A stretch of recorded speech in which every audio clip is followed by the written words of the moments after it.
আজি আকৌ ৰেচিপিটো হৈছে আফগানী চিকেন। আফগানী চিকেনটো মই কেনেকৈ বনাওঁ আপোনালোকে চাওকচোন বাৰু।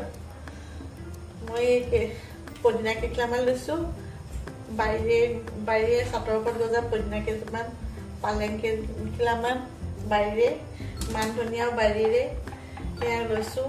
তাৰপৰা নহৰু লৈছোঁ কেইটামান, জলকীয়া লৈছোঁ 3টা, আদা কেইটুকুৰামান, পিঁয়াজ 2টা আৰু কাজু বাদাম কেইটামান, সেয়া আৰু মাংস হৈছে এয়া।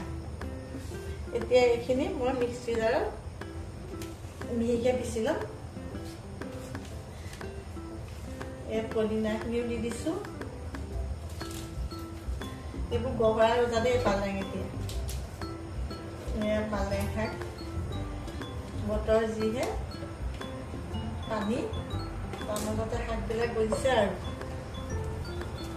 এয়া হৈছে পদিনা, মান ধনিয়া সৰুকৈ কাটি দিওঁ অকণমান।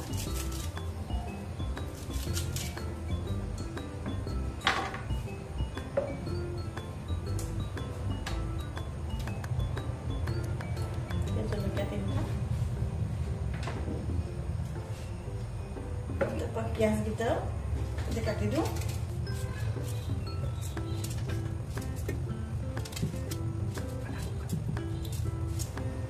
তাৰপৰা এই নহৰু দুটাও ইয়াতে একেলগে দি দিছোঁ।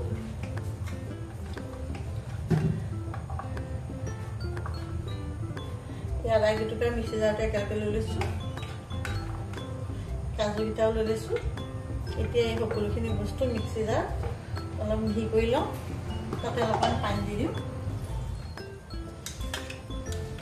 এতিয়া দৈখিনি মই বাতিতে ঢালি দিছোঁ।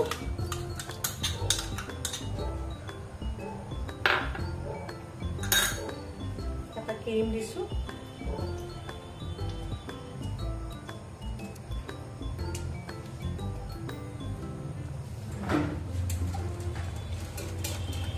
এইটো ভালদৰে ফেটি লওঁ, দৈ আৰু ক্ৰীমখিনি একদম মিহি হোৱাকৈ, যাতে গুটি বাঢ়ি নাথাকে। তেতিয়া ভালদৰে মিহলাব লাগিব।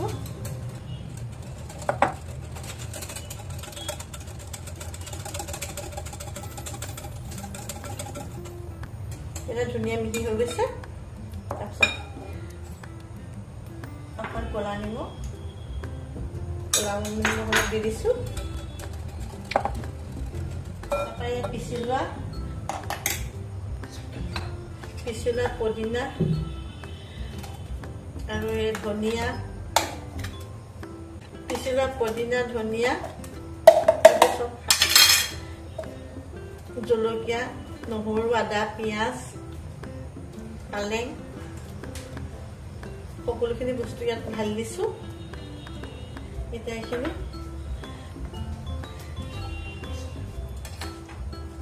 ভালদৰে মিহলাম।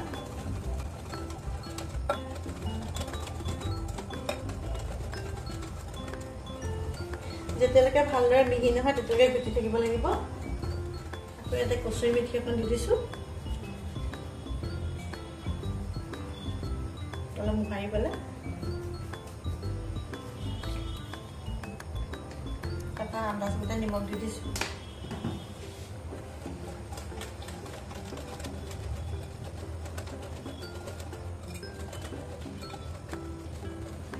মই এতিয়া ধুনীয়াকৈ পেষ্টটো বনাই হৈছে।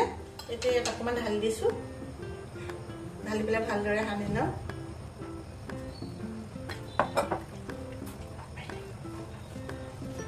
সকলোখিনি বস্তু ভালদৰে মিলাই পেলাই এতিয়া ভালদৰে মঠি লৈছোঁ, যাতে মাংসৰ ভিতৰত মছলা, নহৰু, আদা, পিঁয়াজ এই মছলাখিনি সোমাই যায়।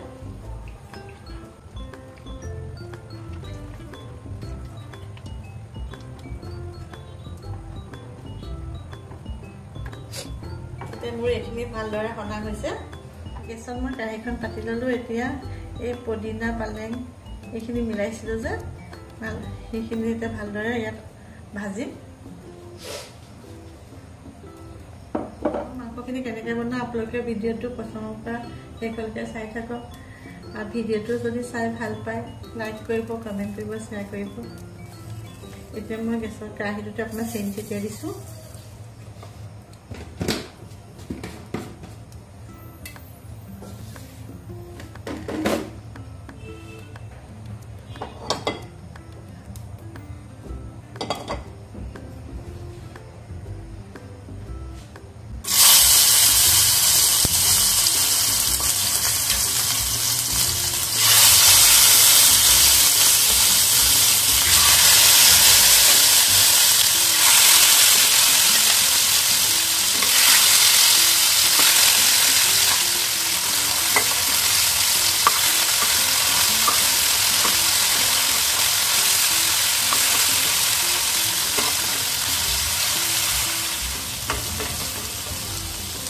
কিছু ভজা হৈছে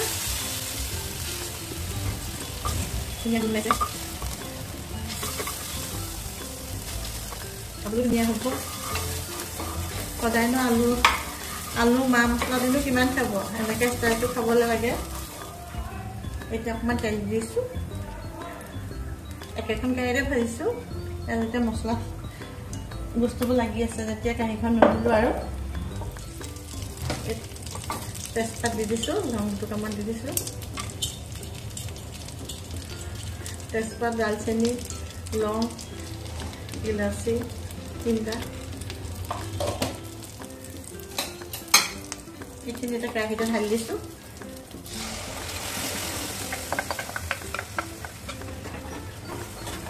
এইখিনি এটা ভালদৰে ভাজি থাকি যেতিয়ালৈকে কেঁচা গোন্ধটো নাযায় নহৰু পিঁয়াজ আদা শাকৰ কেঁচা গোন্ধটো যোৱালৈকে ভাজি থাকিব লাগিব ভালকৈ এতিয়া মাংসখিনি ইয়াতে ঢালি দিম সিজিবৰ কাৰণে মাংসখিনি ঢালি কিন্তু লৰাই থাকিব লাগিব দৈ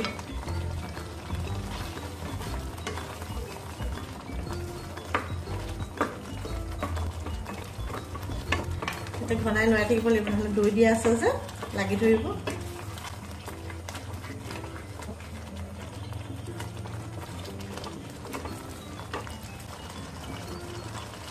পানী অলপমানো দি দিছোঁ ৰাতিটো খাই দি পেলাই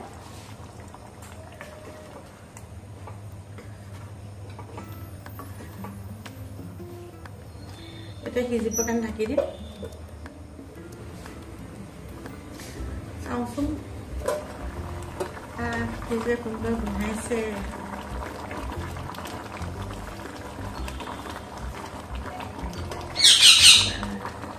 আপোনালোকে এনেকৈ বনাই চাব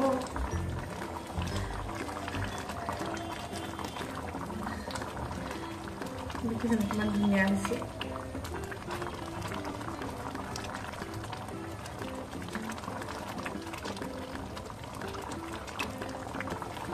ভিডিঅ'টো চাই ভাল পালে আকৌ লাইক কমেণ্ট কৰিবলৈ নাপাহৰিব এতিয়া আপোনাৰ জালুকৰ গুড়ি দি দিছোঁ চেণ্টটো ধুনীয়া আহিবলৈ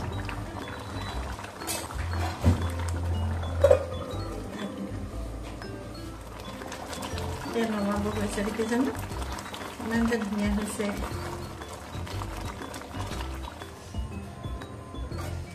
মোৰ নমাব হৈ গ'ল দেই একদম জোখত হৈ গৈছে আৰু মই নমাই দিওঁ মোৰ তৰকাৰীখন বনাই হৈ গ'ল আজিলৈ মই ৰেচিপিটো সামৰণি মাৰিলোঁ বাই বাই